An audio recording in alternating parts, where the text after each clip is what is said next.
శ్రీకాకుళం నగర పరిధిలో స్థానిక 80 ఫీటు రోడ్లో గల బృందావన్ ఫంక్షన్ హాల్లో సిక్కోలు హరిత మహోత్సవం కార్యక్రమం ఘనంగా ప్రారంభించారు.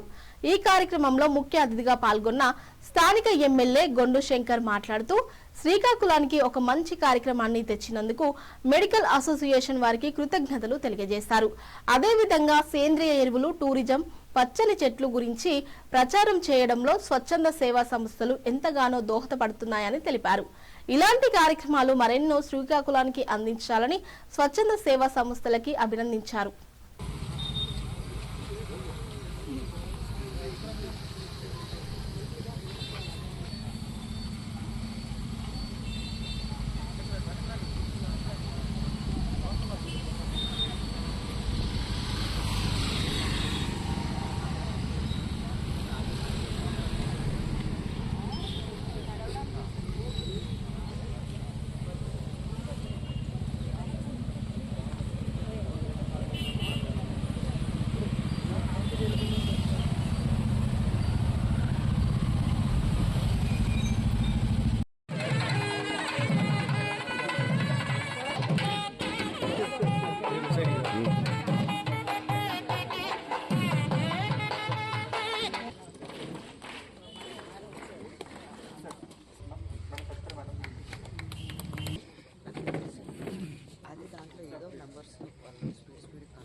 పిల్లలతో పాటుగా వచ్చి కుటుంబంగా దీన్ని ఆదరించి దీన్ని మరింత